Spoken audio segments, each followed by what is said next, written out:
जज्जो वसवलो होती ना जज्जो होती ब्राह्मणो, कर्मानं वसवलो होती कर्मानं होतो ब्राह्मणो, असे म्हणणारे गौतम बुद्ध. तसेच महाराष्ट्राचे आराध्य दैवत किंवा महाराष्ट्राला स्वराज्य निर्माण करणारे असे छत्रपती शिवाजी महाराज, त्यांना घडवणारे मासाहेब जिजाऊ आणि ज्यांची आज आपण जयंती साजरी करतो असे विश्वरत्न भारतरत्न डॉक्टर बाबासाहेब आंबेडकर यांना घडवणारे माता रमाई, त्यांच्या माता रमाई आणि भीमाई यांना मी प्रथमतः अभिवादन करते. आणि या देशाला एका आपल्या किंवा महाराष्ट्राला घडवण्यासाठी ज्या ज्या तमाम महावीरांनी जे जे कार्य केलं त्या सर्व तमाम महावीरांना मी प्रथमतः विनम्र अभिवादन करते. आणि आजच्या माझ्या व्याख्यानास मी सुरुवात करते. आज माझं हिंदीमध्ये बोलायला मला प्रायोरिटी सांगितली आहे की प्रत्येकाला आपण सर्व मराठी आहोत, पण हिंदी ही भाषा देखील आपल्याला सर्वांना समजायला पाहिजे. म्हणून मंचाला सुद्धा मी माझा सप्रेम नमस्कार करते.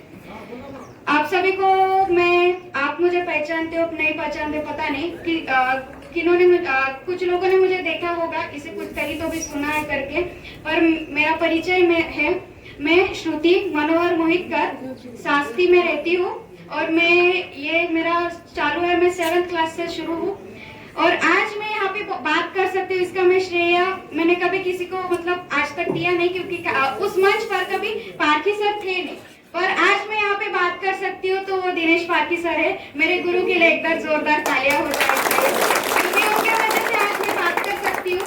हिंदी में बोलने में थोड़ी सी प्रॉब्लम हो सकती है क्योंकि मेरी मेन लैंग्वेज मराठी है, तो आप भी समझ लीजिएगा. पर डॉक्टर बाबा साहेब आम्बेडकर के जीवन पे अगर हम ध्यान दें तो डॉक्टर बाबा साहेब आम्बेडकर का जन्म एक गरीब घर में होता, मतलब कोई पैसे वालों के घर में जन्म नहीं होता. उस वक्त पे जिस वक्त पे दलितों को मालूम है कि एजुकेशन लेने के लिए नहीं क्या प्रॉब्लम्स आती थी, उस वक्त पे डॉक्टर बाबा साहेब आम्बेडकर ने 32 डिग्रीज मिलाई थी. 32 डिग्रीज मतलब आज हमें एक डिग्री निकालने के लिए इतनी मेहनत लगती है, पर डॉक्टर बाबा साहेब आम्बेडकर ने 32 डिग्रीज उस वक्त निकाली थी. मतलब आप समझ सकते हैं कि उन्हें एजुकेशन कितना इम्पोर्टेंट था. आज डॉक्टर बाबा साहेब आम्बेडकर का जन्म हुआ तो उस वक्त एजुकेशन एक ऐसी रूढ़ी और परंपराओं से लेती थी कि वो सिर्फ एक समाज ले सकता है, पर डॉक्टर बाबा साहेब आम्बेडकर के गुरु किसको मानते थे? महात्मा ज्योतिराव फुले, जिनकी 11 तारीख को जयंती हुई थी. क्यों मानते हैं महात्मा ज्योतिबा फुले को वो गुरु? क्योंकि जिस वक्त हमारे भारत देश में एजुकेशन सिर्फ एक समाज की तरफ था, तब महात्मा ज्योतिबा फुले ने अंग्रेजों को एक लेटर लिखा था, जिसमें उन्होंने लिखा था कि अगर दलितों को देखिए एजुकेशन मिलना चाहिए, क्योंकि तब जो हमारे अंग्रेज थे वो स्कूल और कॉलेजेस चलाने के लिए अंग्रेज कॉलेजेस को चंदा देते थे. वो चंदा अगर अंग्रेज नहीं दे तो स्कूल चल नहीं सकती थी. ये महात्मा ज्योतिबा फुले को पता था, ये सारे स्कूल वालों को पता था. तो फिर एजुकेशन मिलना किसको चाहिए? तो फिर उस वक्त उन्होंने फिर महात्मा गांधी ने फिर एक लेटर लिखा. उस लेटर में उन्होंने लिखा कि ये एजुकेशन, वो लेटर लिखने के लिए भी उन्हें बहुत सारे प्रॉब्लम्स आई थी, मतलब बहुत सारे प्रॉब्लम आए थे, फिर भी उन्होंने वो लेटर लिखा. और लेटर लिखने के बाद उन्होंने विशेषतः वो नमूद किया था कि दलितों को भी एजुकेशन मिलना चाहिए, इसलिए डॉक्टर बाबा साहेब आम्बेडकर को एजुकेशन मिला. एक कवि ने बहुत अच्छा कहा था, एक अनंत राव जो महाराष्ट्र के ही कवि, उन्होंने कहा था, कोई चीख के चला गया, कोई चिल्ला के चला गया, कोई चीख के चला गया, कोई चिल्ला के चला गया, एक लड़का पाठशाला के बाहर बैठकर इस देश का भविष्य लिख के चला गया, इस देश का भविष्य. आज जो भी हम देखते हैं ये सब कुछ डॉक्टर बाबा साहेब आम्बेडकर की देन है. आज जो हिंदू कोड बिल जो हम औरतों के लिए लिखा गया है, उसी हिंदी कोड बिल के सिर्फ चार बातें, सिर्फ नहीं क्या उस वक्त के जो भी पॉलिटिशियंस थे उन्होंने सिर्फ 4, क्योंकि उस वक्त जो निवडणुका थी उस वक्त सिर्फ 4 बातें सिर्फ मानी गई थी. तो उस वक्त डॉक्टर बाबा साहेब आम्बेडकर ने कायदे मंत्री का राजीनामा दे दिया. इतना बड़ा दिल उनका था कि हिंदू बिल उस वक्त हमें लागू किया गया नहीं था. और आज भी ओबीसी आरक्षण के बारे में बात की जाती है. आज भी ओबीसी को आरक्षण नहीं मिलता, ओबीसी की जाति न्याय जनगणना नहीं होती जा रही है. ये सब कुछ कभी ना कभी तो भी होना चाहिए, इसलिए डॉक्टर बाबा साहेब आम्बेडकर ने कायदे मंत्री का राजीनामा दिया था. पर उस वक्त की मानसिकता और आज की मानसिकता में बहुत फर्क है. आज मुझे पता है, आज मैं ओबीसी हूँ, पर मुझे गर्व है कि मैं डॉक्टर बाबा साहेब आम्बेडकर के बारे में बात करती हूँ. लोग मुझे कहते हैं कि तुझे बात करने की कोई जरूरत नहीं ना, पर मुझे पता है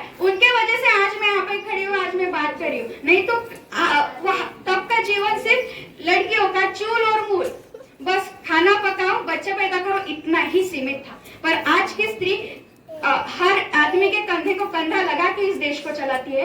आज यहाँ पे भी कहीं ना कहीं पर यहाँ पर भी लेडीज काम करती है, उनको भी समान वेतन का हक जो है वो सारे हक जितना एक पुरुष को मिलता है उतना एक स्त्री को भी मिलता है। ये सारे काम डॉक्टर बाबा साहेब आम्बेडकर ने किए। जिस वक्त डॉक्टर बाबा साहेब आम्बेडकर 10वीं की परीक्षा दे रहे थे, तो 10वीं की परीक्षा दे रहे थे, तब उनको तालुका के स्तर पे जाना पड़ता था। तो तालुका के स्तर पे जाने के लिए वो उनकी पूरी फैमिली नहीं जा सकती थी। तो उस वक्त वो और उनके पिताजी मतलब उनके पिताजी और वो तालुका के ठिकान पे गए और वहां पे उनके जो 10वीं की बोर्ड्स की एग्जाम थी वो वहां पे लिखे।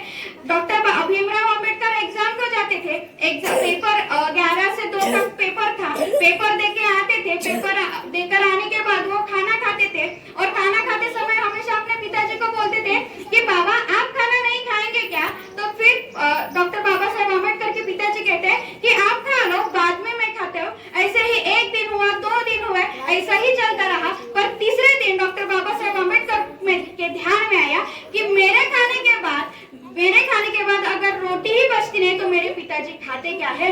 तब डॉक्टर बाबा साहेब आम्बेडकर ने उनके पिताजी से पूछा कि बाबा मेरे खाने के बाद अगर रोटी बचती ही नहीं है तो फिर आप खाते क्या हो? तो उस वक्त डॉक्टर बाबा साहेब आम्बेडकर के पिताजी ने उत्तर दिया कि मेरी भूख इस भाकरी से भागने वाली नाही आहे, मेरी भूक या भाकरीने भागणार नाही आहे, तर माझी भूक ज्या दिवशी तू या देशातल्या सर्वसामान्य माणसाला हक्क आणि अधिकार मिळवून दे, हेच नव्हे तर दीन दलित दुबळ्यांसाठी ज्या दिवशी तू काम करत त्या दिवशी माझं पोट भागेल। हे डॉक्टर बाबासाहेब आंबेडकरांच्या बाबांनी उत्तर दिलं। म्हणजे फॅमिली देखील किती सपोर्ट करत आहे त्यांना हे आपण बघू शकतो। नाहीतर आजचं आमचं पोरगा जर कुठे जात असेल ना तर का करते राहू दे ना म्हणते, असं म्हणतात आमच्या इथे की म्हणजे आता आम्ही असे जर भाषण द्यायला जातो ना तर आमच्या पण कधी कधी म्हणते काय एवढं मागं का लोक म्हणजे का भेटते एवढं सांगून। परंतु माझ्या बोलण्याने जर कोणाच्या जीवनामध्ये जर प्रकाश पडत असेल ना तर मग मी माझं जीवन द्यायला तयार आहे। हे माझं वैशिष्ट्य आहे की मला खूप जण असे म्हणतात, माझे फ्रेंड्स वगैरे म्हणतात की म्हणजे भाषण ऐकायला कोण येतात, परंतु भाषणातून जर मी 100% देऊ शकत असेल आणि ते 100% तुम्ही 10% जरी घेत असाल ना तर मला याचा आनंद आहे। तो एक व्याख्याता येते तर तुम्ही त्याचं पूर्णच ऐकावं असं नाही राहत। मी म्हणत असेल की हे असं करा, काही गरज नाही, पण मी जे बोलली ते तुम्ही घरी जाऊन विचार करा की ज्या व्यक्तीला माहिती आहे का पाण्याच्या मडक्याला हात सुद्धा लावू शकत नव्हते, जो व्यक्ती मतलब जिस इंसान को पानी के घड़े को देकर हाथ नहीं लगाना एक पाप माना जाता था, उस व्यक्ति ने उस वक्त एजुकेशन लिया, इस देश का संविधान लिखा और इस देश को एक नई ऊंचाई तक। आज कोलंबिया यूनिवर्सिटी में अगर हम जाके देखें तो उस कोलंबिया यूनिवर्सिटी के पहले ही नाव पे शतकातील सर्वात उत्कृष्ट विद्यार्थी डॉक्टर बाबासाहेब आंबेडकर हे तिथे लिहून आहे। म्हणजे बाहेर देशामध्ये आज डॉक्टर बाबासाहेब आंबेडकरांचं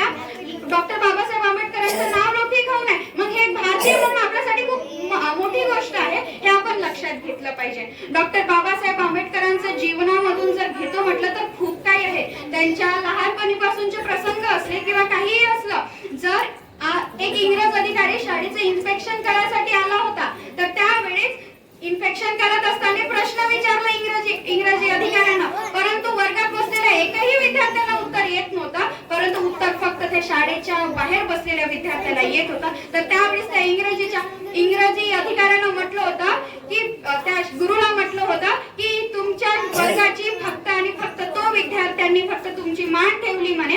तर त्यावेळेस डॉक्टर बाबासाहेब आंबेडकरांनी त्या इंग्रजांना उत्तर दिलं, परंतु शेवटी इंग्रज अधिकाऱ्याने एक प्रश्न विचारला होता की या जगातून सर्वात दूरचा ग्रह कोणता विचारला होता। तर त्यावेळेस डॉक्टर बाबासाहेब आंबेडकरांनी काही उत्तर दिलं नाही, मान खाली केली आणि डोळ्यात अश्रू भरून घेतलं, साहेब मला माहिती नाही की या जगात या पृथ्वीपासून सर्वात दूरचा ग्रह कोणता आहे मला माहिती नाही, परंतु वर्गातला तो माठाचा गळा माझ्यापासून सर्वात दूर आहे। हे त्यावेळेसची परिस्थिती होती, पण त्या परिस्थितीने डॉक्टर बाबासाहेब आंबेडकर शिकले यावरून आपण समजू शकतो। आज माहिती आहे का खूप लोकांचं असं म्हणणं असते की डॉक्टर बाबासाहेब आंबेडकर हे फक्त बौद्ध समाजापुरते आहे, बिलकुल नाही। डॉक्टर बाबासाहेब आंबेडकरांचा आजही फोटो तुकडोजी महाराजांसोबत आणि गाडगे महाराजांसोबत आहे। तुकडोजी महाराज, गाडगे महाराज आणि राष्ट्रसंत आणि डॉक्टर बाबासाहेब आंबेडकरांचे विचार एक आहे, प्रत्येकाने जात धर्म विसरायला सांगितलं आहे। हेच नव्हे तर जो व्यक्ती तुकडोजी महाराज सिर्फ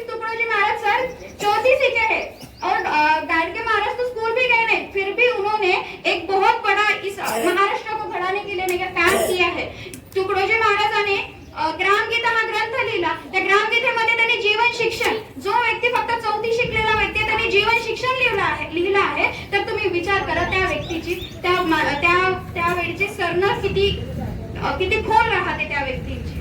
एक नदी तलाव आणि विहीर यात कोणे नाना करी, आपत्ती येता धावून येतारी ऐसे शिक्षण असावे, असं तुकडोजी महाराजांनी त्या काळी म्हणलं होतं. जाती धर्म विसरून माहितीये का आपण कुठेतरी पुढे गेलं पाहिजे, कारण आपल्याला पहिले माहितीये का शिक्षण काउंट म्हणतात याचं खरं तर लक्षात घ्या. कारण शिक्षण घेतल्याने हे मस्तक सशक्त होतं आणि सशक्त झालेलं मस्तक पुन्हा पुढे नतमस्तक होत नाही.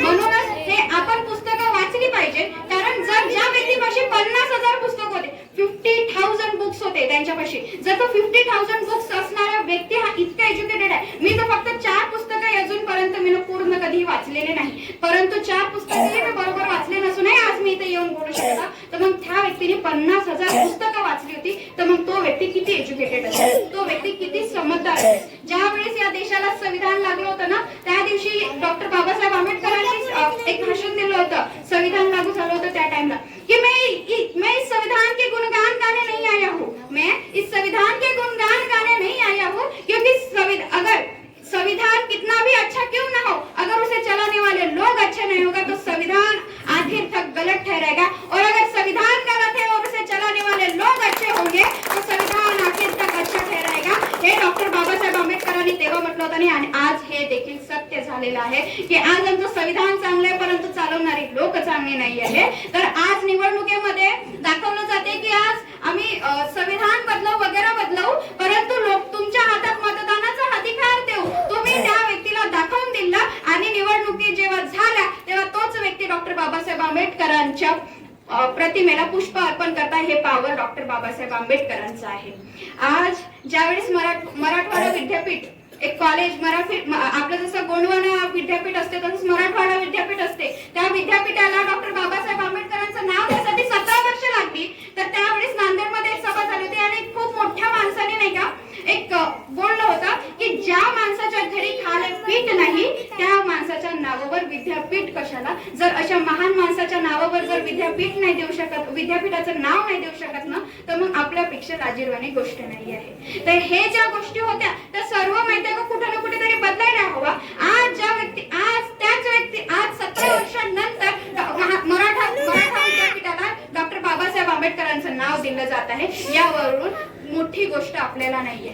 डॉक्टर बाबासाहेब आंबेडकर जेव्हा परदेशातून शिक्षण घेऊन येतात तेव्हा माता रमाई हे त्यांच्या घरी असतात. तर डॉक्टर बाबासाहेब आंबेडकर शिक्षण घेऊन येतात तेव्हा दरवाजा लावून असतो. माता रमाई ह्या खालत पडलेल्या असतात, त्यांच्या पाठीला जखम झालेल्या असतात. तर त्यावेळेस डॉक्टर बाबासाहेब आंबेडकर दरवाजा ठोकतात, रमा दार उघड, रमा दार उघड. परंतु रमाबाई काही दार उघडत नाही आणि मग दार उघडल्यानंतर मग डॉक्टर बाबासाहेब आंबेडकर बघतात काय तर रमाबाई खाली पडलेल्या. डॉक्टर बाबासाहेब धावत आले आणि रमाबाईंना विचारलं लागली, रमा का झालं, तू का पडली, कशी पडली. तर त्यावेळेस रमाबाईंनी उत्तर दिलं की इथे मी पडली, आता मला इथे लागलंय. तर डॉक्टर बाबासाहेब म्हणे की तुला इथे आजार झालाय, तुला आपल्याला डॉक्टरकडे जावं लागेल. तर त्यावेळेस रमाबाई आंबेडकरांनी उत्तर दिलं की माझा आजार, मला लागलेलं जे दुःख आहे तो आजार हे कुठलाही डॉक्टर हे करू शकतो, कुठलाही डॉक्टर सदवू शकते, परंतु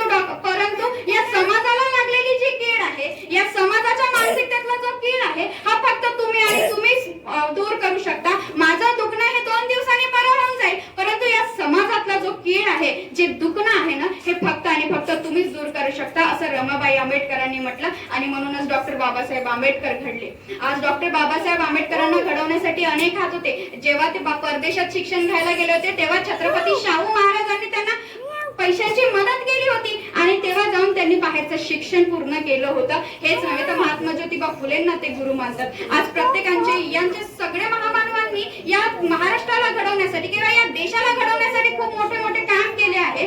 आज आपण बघतो आहोत की आज मंदिर हा ट्रस्टीच्या हातात राहते, ट्रस्टी हा सरपंचाच्या हाताखाली असते आणि सरपंच हा आमदाराच्या हाताखाली असते, आमदार हा विधानसभेच्या हाताखाली असते, विधानसभा ही लोकसभेच्या हाताखाली असते आणि लोकसभा ही राष्ट्रपतीच्या हातात असते आणि राष्ट्रपती हे संविधानाच्या हातात असते आणि संविधान हे डॉक्टर बाबासाहेब आंबेडकरांच्या हातात आहे. तर जोपर्यंत ते डॉक्टर बाबासाहेबांच्या हातात आहे, संविधानाच्या हातात आहे, तोपर्यंत या देशामध्ये सर्वसामान्य माणसापासून गोरगरिबाच्या हक्कापासून कोणीही वंचित निश्चित राहणार नाही, हे शाश्वत आहे आपल्याला. ज्या वेळेस आज संविधान बदलतो असे लोक म्हणतात, मोठमोठे नेते यावरून राजकारण करतात, जाती धर्मामध्ये आपल्याला वाटून दिलं जातात, परंतु आम्ही सर्व भारतीय आहोत ही भावना मनात आपल्याला सर्वात पहिले आणायला पाहिजे. कारण माणसाने माणसाशी माणसासम वागणे असं म्हटलं जाऊन जात आहे, परंतु माणुसकी हा धर्म आपण जोपासला पाहिजे. कारण माणसाला दोनच गोष्टी हुशार बनवतात, माणसाला दोनच गोष्टी हुशार बनवतात, एक म्हणजे त्याला भेटलेली माणसं आणि दुसरी म्हणजे पुस्तकं. म्हणून आपल्याला भेटलेली माणसं ही चांगला अनुभव देईल किंवा वाईट अनुभव देईल हे आपल्यापर्यंत सीमित असलं पाहिजे. कारण वाईट अनुभवातून आपण समजू शकतो की हा या गोष्टीने असं होते, आणि चांगल्या गोष्टीतून आपण हे देखील ठरवू शकतो की ही गोष्ट बरोबर आहे. आणि पुस्तक हे चांगल्या गोष्टी शिकवतात आपल्याला. कारण एक चांगला मित्र हा 100 पुस्तकांच्या बरोबर असते, आणि 100 पुस्तकापेक्षा एक चांगला मित्र हे खूप चांगलं असते. म्हणून आपण कुठे ना कुठेतरी पुस्तकं वाचली पाहिजे. कारण आज पुस्तकं नाही पण आपण भाषण जे राहते, आपण भाषण ऐकायचा खूप कंटाळा करतो. जर याच ठिकाणी डान्स असला, गाणी असली तर तिथे आपण फास जातो, पण भाषण ऐकायला आपण खूप मागे असतो. म्हणून आम्ही कुठे ना कुठेतरी तुम्हाला पण चांगलं वाटावं अशातली एक मानसिकता ठेवून आम्हाला बोलावं लागते. मग आता मला जेव्हा पारखी सरांनी कॉल केला होता की असं असं बोलायचं आहे, हिंदीला प्रायोरिटी द्यायची आहे. आता हिंदी बोलता बोलता मराठीच येते आमच्या तोंडामध्ये, त्यात काही करू शकत नाही, कारण मराठी आमची मातृभाषा आहे तर होतेच आहे. तर सरांना वगैरे समजायला थोडंसं प्रॉब्लेम होत असेल की हम हिंदी में बात नहीं कर रहे तो सो जेव्हा असे वेगवेगळे कार्यक्रम करत राहा ज्याच्यामुळे सर्व धर्म समभाव असली पाहिजे, भावना मनात शेवटी आपल्यामध्ये असली पाहिजे. कारण प्रत्येकाचे धर्म एकसारखे आहे. कारण हे राजकारणी लोक आपल्याला माहिती जाती धर्मामुळे लढवत राहतात की तू हिंदू, तू मुसलमान, तू हे, तू, परंतु आपलं रक्त हे फक्त लाल रंगाचं आहे. तुझं भगवा, तुझं हिरवा, तुझं निळ अशातलं काही नाहीये. म्हणून डॉक्टर बाबासाहेब आंबेडकरांनी संविधानामध्ये धर्मनिरपेक्ष काऊन म्हटली आहे की कुठली जात ही उच्चवर नेणे आणि कुठली जात ही खालचीवर नेणे. माणूस त्याच्या कर्माने बनतो आणि माणूस त्याच्या कर्मानेच काही ना काही करतो. कारण शेवटी आपल्या हातातच आहे सर्व, काहीही कुठलीही गोष्ट घडवण्यात आणि बिघडवण्यात माणसाचाच हात असतो. म्हणून आपण कुठे ना कुठेतरी आपल्या कामांना कुठेतरी सुधारायला पाहिजे. आज अशाच जयंत्या झाल्या पाहिजे. कारण अशा जयंत्या जर झाल्या तर समाजामध्ये कुठे ना कुठेतरी आज बदल घडवण्यात. आज खरं सांगायचं झालं तर पहिले ओबीसी समाज हा कुठे ना कुठेतरी डॉक्टर बाबासाहेब आंबेडकरांना नाही मानत. आजही ती मानसिकता आहे, परंतु आज कुठेतरी बदलत आली चालली आहे. ते फक्त आणि फक्त फोन्समुळे. आज प्रत्येकांना जे नॉलेज मिळतं आज हे अर्ध्यातनं अर्ध फोन मधून मिळते, आणि त्याच फोन मधून मिळत असताना की कुठल्या गोष्टी आज नाही खऱ्या वाटते तर काही खोट्या वाटतात. कारण तो लोकशाहीचा चौथा स्तंभ जो मीडिया म्हणते, आज ती मीडिया देखील विकली गेलेली आहे. तर त्या मीडियाचं देखील आपण कोणाचं बरोबर आहे आणि कोणाचं खोटं आहे हे आपण ठरवू शकत नाही. आज महाराष्ट्रामध्ये अनेक दंगली घडवून येतात, अनेक गोष्टी घडतात. आज सोलापूरच्या ठिकाणी डॉक्टर बाबासाहेब आंबेडकरांच्या संविधानाची प्रत जाळली गेली होती. या आजच्या काळात देखील संविधानाची प्रत जाळली जाते. यापेक्षा शोकांतिका आपल्या देशाला नाही आहे. परंतु या देशाला जेव्हा संविधान लागू व्हायचं होतं त्यावेळेस देखील एक घटना होती, मनुस्मृती नावाची, ज्या मनुस्मृतीने स्त्रियाला जगणंच नाकारलं होतं. स्त्री ही या जगात एक्झिस्ट करते हे कोणाला माहित, असं होतच नाही. म्हणून आज जे काही स्त्रियांना हक्क अधिकार दिले जात आहे, आज तुम्हा कामगारांना 12 तासाचे 8 तास करण्यामध्ये देखील डॉक्टर बाबासाहेब आंबेडकरांचं खूप मोठं योगदान आहे. 1 मे जो कामगार दिन म्हणून साजरा केला जातो ते डॉक्टर बाबासाहेब आंबेडकरांमुळे. ते फक्त अर्थतज्ञ बनले होते. जेव्हा रिझर्व्ह बँकची स्थापना केली होती त्यावेळेस देखील डॉक्टर बाबासाहेब आंबेडकरांचं खूप मोठं योगदान होतं, आणि हे योगदान डॉक्टर बाबासाहेब आंबेडकरच करू शकतात.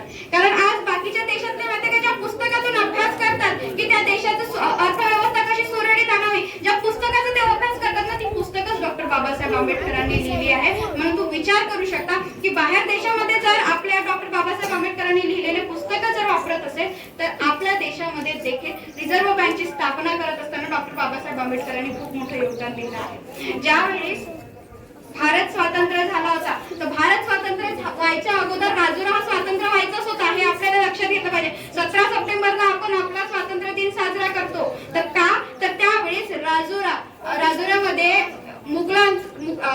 जे पोर्तुगीज समती होते तर गोवा, जम्मू काश्मीर आणि हा मराठवाडा आणि राजुरा हा स्वातंत्र्य व्हायचाच होता. त्यावेळेस रजाकारांचा अधिक आपल्यावर होता, पण त्यावेळेस सरदार वल्लभभाई पटेलनी ऑपरेशन अपोलो नावाचं अपोलो हे ऑपरेशन केलं, आणि तेव्हा रात्रीचा जो वर्धा नदीचा जो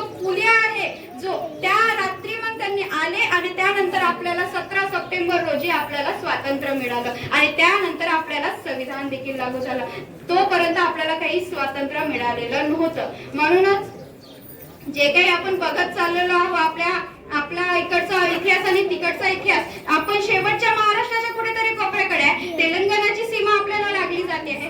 आज आपल्याकडे ह्या सगळ्या गोष्टीचा विचार आपण सर्व केला पाहिजे आणि डॉक्टर बाबासाहेब आंबेडकर हा खूप मोठा विचार आहे, सखोल विचार आहे. जास्त वेळ जर घेतला तर आपण देखील ऐकू शकत नाही. तर मी माझं शेवट एका कथेने करतो. तर कथेचं नाव असं वगैरे काही नाही. एक छोटा मुलगा असतो. मराठीतच सांगते, आता हिंदीमध्ये प्रॉब्लेम आहे. सो एक छोटासा मुलगा असते, शाळेत जातो. शाळेत गेल्यानंतर त्याला रंगकांड्यांची गरज असते, परंतु घरची परिस्थिती हालाकीची, सो तो घेऊ शकत नाही. घरी येतो. आई वडिलांची चर्चा होत राहते की आपण आपल्या मुलाला आता पुढे शिकवू शकत नाही. तर त्यावेळेस त्या मुलाचे आई वडील त्याला सांगतात की बाळा, आता तुला पुढचं शिक्षण आम्ही करून देऊ शकत नाही, कारण आपली तेवढी हालाकीची परिस्थिती नाही. तर त्यावेळेस त्या मुलाचं खूप खच्चीकरण होते. ते मुलगा शाळेत जात नाही, कारण आजचा विद्यार्थी आपल्याकडे, माझ्याकडे जर कोणता वेपन असेल ना, पहिल्याच्या लोक माहितीये का लढाई कशा लढायच्या, तलवारीने लढायच्या. परंतु आजची लढाई ही लेखणीची लढाई राहते. आजची लढाई ही शिक्षणाची लढाई राहते. माझ्याकडे जर कुठलं वेपन असेल, माझ्याकडे जो शस्त्र आहे ते माझं शिक्षण आहे. जर मी शिक्षण माझ्याकडून हाताळून घेतलं तर माझ्यापाशी काहीही नाहीये. म्हणून त्या विद्यार्थ्याला असं वाटलं की माझ्यापासून शिक्षण हिरावून घेतलं तर आता माझं काहीही होऊ शकत नाही. तर त्यावेळेस मग हे सगळं झाल्यानंतर मग त्याचं खूप खच्चीकरण होते. त्याच्या आई वडिलांना दिसते की माझ्या मुलाचं खूप खच्चीकरण झालं आहे. तर मग आता त्याच्या दुसऱ्या दिवशी काय करतात की त्याचे वडील काय करतात, एका फाटक्या कापडाचं एक खराब कापड, एकदम खराब कापडाचा तुकडा त्याच्या हातात देतात आणि हातात दिल्यानंतर म्हणते की बाळा, तू हा कापड 10 रुपयाला विक.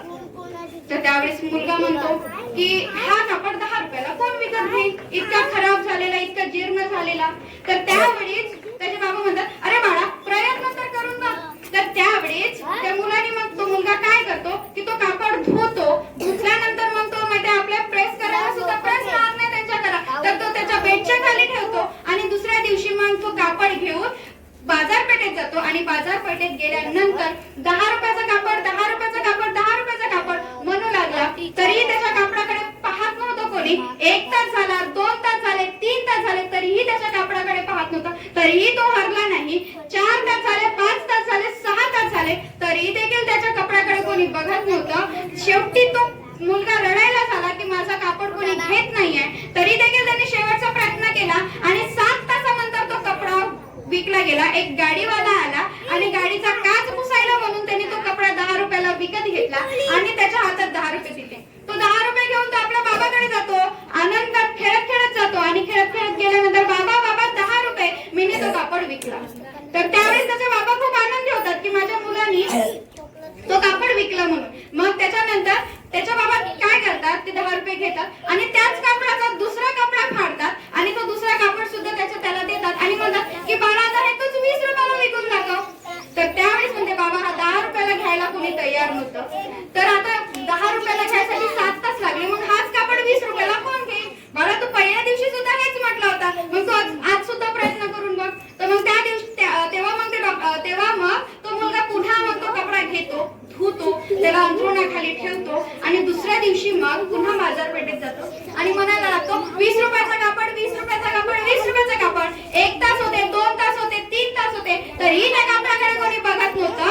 मग ते काय करते की त्याला एक युक्ती सुचते. युक्ती सुचल्यानंतर तो घरी येते. घरी आल्यानंतर त्याच कापडावर डोनाल्ड डकचं चित्र काढते आणि डोनाल्ड डकचं चित्र काढल्यानंतर तो एका शाळेच्या बाहेर उभा होते आणि शाळेच्या बाहेर उभा झाल्यानंतर तो मग शाळा सुटायची वाट बघतो आणि शाळा सुटली. आता तुम्ही विचार करा, हे इतका छोटा मुलगा, त्या मुलाच्या डोक्यात किती युक्ती की त्यांनी त्याला माहिती आहे लहान मुलांना डोनाल्ड डक आवडते, हा कापड कोण ना कोणीतरी घेऊ शकते, म्हणून शाळा सुटायची वाट पाहू लागला आणि शाळा सुटली आणि म्हणायला लागला डोनाल्ड डकचं काढलेलं चित्र काढलेला रुमाल 20 रुपये, 20 रुपये असं म्हणता एका मुलाने आपल्या आईकडे हट्ट केला आणि त्या आईने मग तो कापड विकत घेतला शेवटी.